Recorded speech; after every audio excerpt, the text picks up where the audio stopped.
À l'occasion de la sortie de la chaîne INA70 sur Pluto TV, je vous propose une sélection spéciale du podcast La vie d'avant, qui vous plongera au cœur de la vie quotidienne des années 70.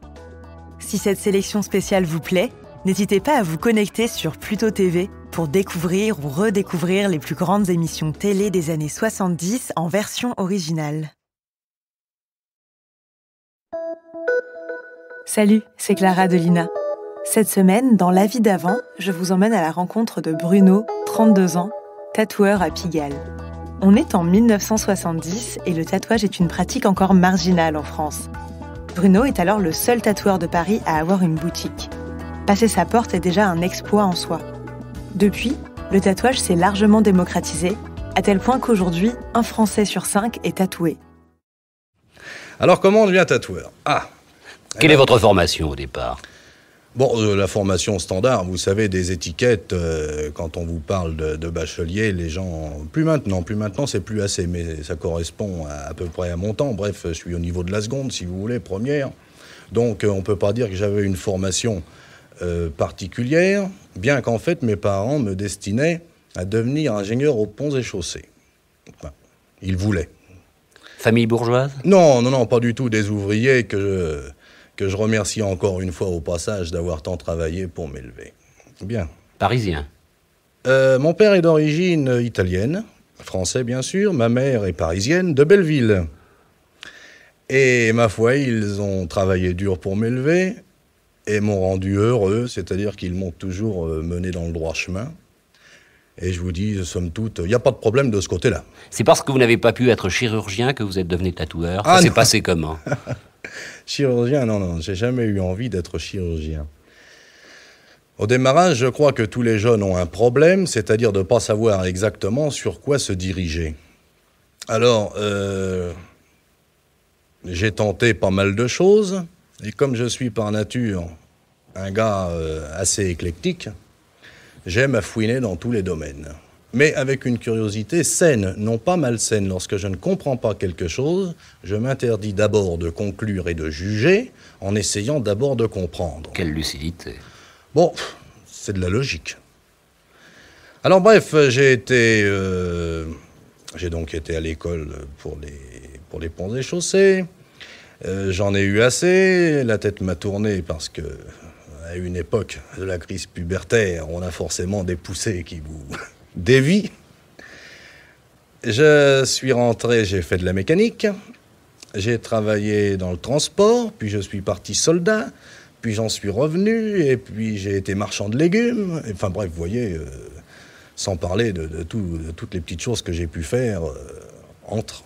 Le tatouage, ça vient Alors le tatouage, c'est assez curieux. Il s'est trouvé un jour que j'étais à Amsterdam, car j'adore voyager, ça ouvre l'esprit. Et j'ai vu une boutique de tatouage. Tatouage. Alors en bon latin que j'étais, surtout de par mes origines, j'ai pensé que ça ne pouvait être, comme on me l'avait si bien appris en France, que des mauvais garçons qui se faisaient tatouer. Il faut dire qu'en France, nous sommes imbus de préjugés, pas nécessairement bourgeois, mais presque, et que les idées se reçoivent très facilement. Alors je suis rentré dans cette boutique, j'ai regardé, j'ai vu des tas de gens qui, ma foi, n'avaient pas de mine patibulaire, qui étaient mes semblables, et j'ai dit, mais alors pourquoi pas ? Bref, et puis les choses en sont restées là, j'ai revu une autre boutique à Hambourg, j'ai revu d'autres boutiques un peu partout où je suis passé. Ça m'a toujours intéressé, et par un fil en aiguille pertinent, ma foi, je suis devenu tatoueur, pour pénétrer plus encore le phénomène, ça aussi c'est pertinent.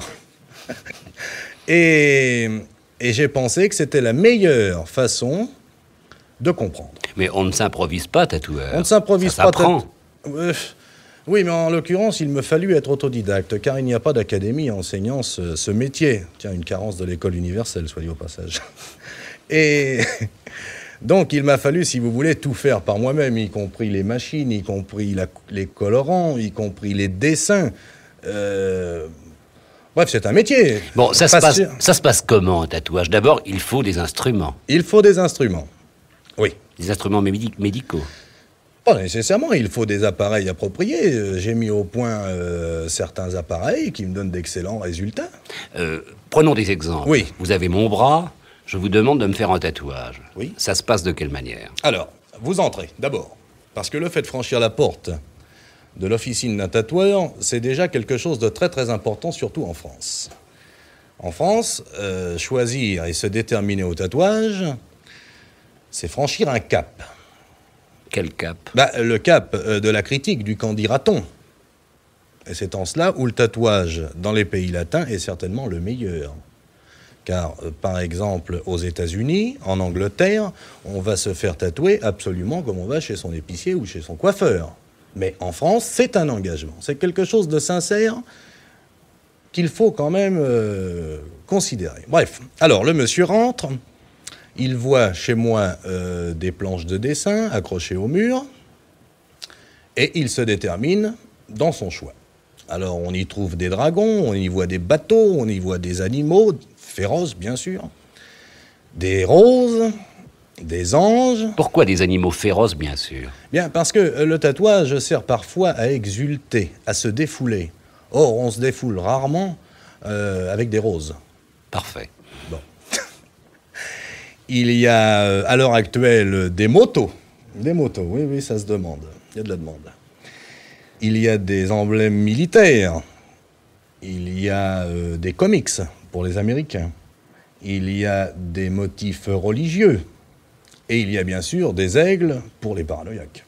Enfin, pas nécessairement des paranoïaques, mais enfin souvent dominés. Et ensuite des phrases aussi. Ah non. Je suis beau, je vous plais, venez. Non.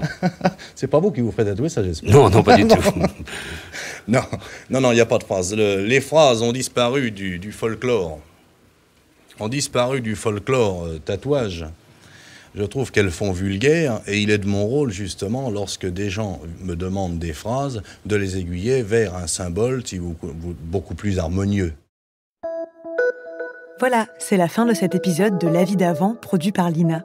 N'hésitez pas à nous mettre 5 étoiles s'il vous a plu, et abonnez-vous pour ne louper aucun épisode sur votre plateforme d'écoute préférée. On se retrouve samedi prochain pour un nouvel épisode, et en attendant, je vous invite à découvrir un autre podcast de Lina, Les Archives du crime. Ce podcast vous propose de découvrir les plus grandes affaires criminelles racontées par ceux qui les ont vécues.